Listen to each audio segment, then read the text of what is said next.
Tell it to move. Be ready. The moment that it goes, you just go with it. Be ready, be focused, move with it the moment it goes. Keep moving as it gets towards the stage. Turn as it goes with it. Turn. As you get to the end of the stage, you need to turn with it.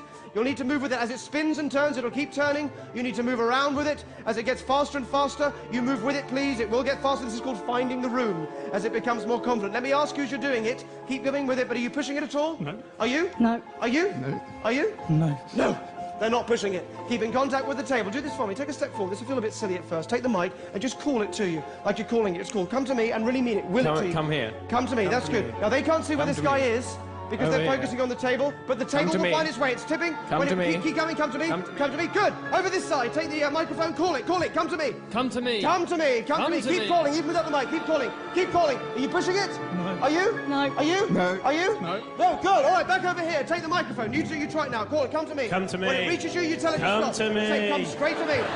Come to me. Come to me. Come to me. Come to me. When it reaches you, tell it to stop. Faster. Come to me. Say faster. Come to me. Faster. To me. Faster. To me. Straight to me. Come to me. When it reaches you, say stop. When it gets to you, Stop. Stop.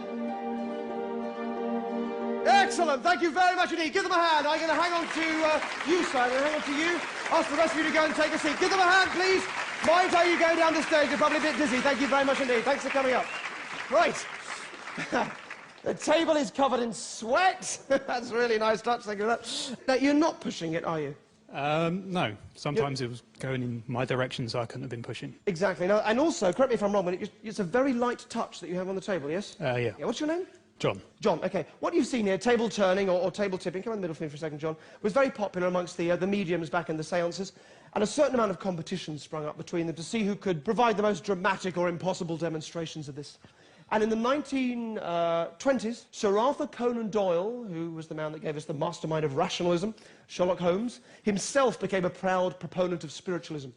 And in 1924, the same year that he wrote a book proclaiming his belief in fairies, Conan Doyle went to visit a medium who lived in Stepney in East London. And there he witnessed what he later described as the single most convincing and impossible demonstration of table turning that he'd ever seen. The medium that he saw was a man called Albert Macy. Albert Macy, who convinced him, was a fraud. He was a charlatan. He was one of the few mediums to be imprisoned for fake mediumship as they were in those days. Sadly, not anymore. John, did you have the name of someone in your mind who's passed on? Yes? OK, I'm going to ask you to write it down to go in the name box. So when you've written it, if you can fold it as small as you physically can once you've written it, that'd be great. Thank you. Do that for me now. They believed in the day that spiritualism was an offshoot of Christianity, mainstream Christianity, and the music that they would play to set the scene would reflect that. When you fold it up as small as it'll go, please put it in your pocket for me, John. This is a replica that I had made of Albert Macy's table. You just come around this side for me here. Let me take the pen from you. John, I'm also meaning to hear what you're saying, so I'm going to put a microphone pack on you. If you just put your hand through that, I'll put it over your head. Thank you. I need you to relax. We'll just go with this and see what happens. I'm going to ask you to place your hands just on the corners of the table. So no pressure, there's no leaning. It's just a sort of a contact there and there. No pressure, no leaning. Good. Now, John, just so we know our mic's working, was it a man or a woman you're thinking of? It's a man. Then, John, as you focus on the table, I want you to imagine this man's life energy moving into the table. There it goes. You don't stop it. Tell it to turn. Go with it as it goes. Move with it. You're not pushing it, are you? No. Do you just move with it as it goes? Keep in contact with it. Tell it to turn. This is good. You just allow this energy. You're happy it's not attached to anything, yes? Yep. Say stop in your mind. Lift your hands. At the risk of repeating myself, you are not pushing that, are you? You're not pushing it, are you? No, you're not. The spiritualists believed that the energy, the spirit, passed through us and into the table and back and forth. It was that kind of relationship. So the skeptics said, well, does that mean it can somehow pass through the tablecloth as well? Because in a situation like this, it's a cloth it'd have to go through. So they said, yes, of course, it can move through the tablecloth as well. So they said, well, in that case, just do it holding on to the very corners of the cloth, and we'll see if it works then. Very clever test. If you just take hold of the corners for me, just do that. The very corners of the cloth. That's great. Like that, just pull it an inch towards you. That's great, lovely. Now, the point of this test is, it should still work, according to the believers, but if John is just moving his hands, all that'll happen is the cloth will move off the table won't move at all. Just be saying the name of this man to yourself again and again in your mind. Nothing out loud, just quietly in your mind, as you keep your hands absolutely still, absolutely motionless. Okay, there was some movement. Okay, do you know what? I think maybe for now, you can let go for a second, relax, stand back here. One of the reasons I think, particularly on stage,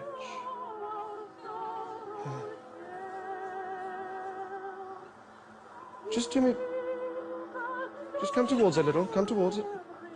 Just do me a favour. Just move your hand over the top like that. You can see there's nothing attached to it, yes? No. Yep. In fact, give me your hand, John. Give me your hand. Get it flat, flat, flat, flat. Just press down. Just press down. Press down gently, but just enough. You can feel it pushing back up, yes? Yeah. Yep. Let go for it. Let go.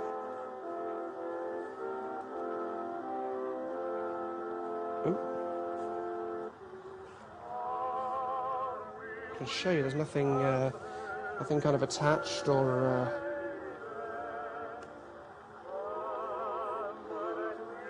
Have you got the name on you, the name that you wrote down? Take it out, we'll put it in the name box. They would always do this, they'd always have a name in the box, so let's do that. Folded it really, really small. Perfect, drop it in there for me, excellent, lovely. Again, just the way you were, take hold of the corners of the cloth again, please. The corners of the cloth again, just whoop, good, good, good, good. Keep moving with it, keep moving with it. Lift your hands, lift your hands, lift your hands right up. Okay, you got it on your own now. Don't move a muscle, you've got it on your own. You've got it on your own, do not move. This name of this man that you've been saying to yourself, John, and do speak out loud so we can hear you. Was it Vince or Vincent? Vincent. Vincent. He's gone. He's gone. Let it come back down. Move your hands with it. Move your hands. Let it come down. He's gone. He's gone. You can let go. He's gone. John, thank you so much for doing that for me. Thank you for coming up. Thank you so much, John, everybody. Thank you, John.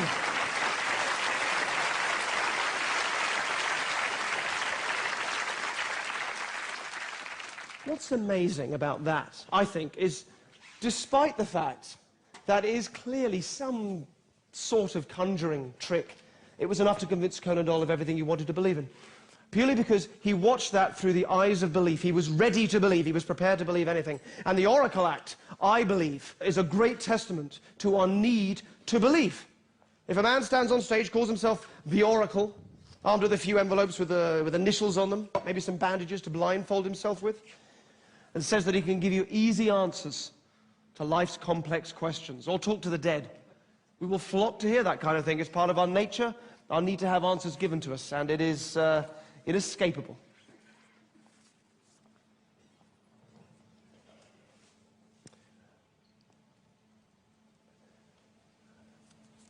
I would like to tell you, before I continue with this act, 3 things in absolute honesty.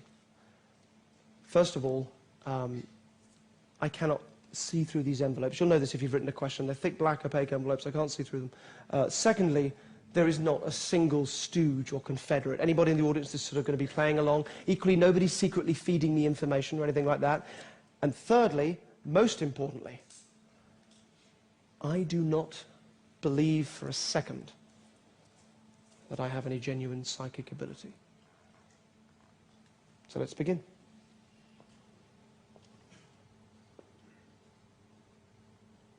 No.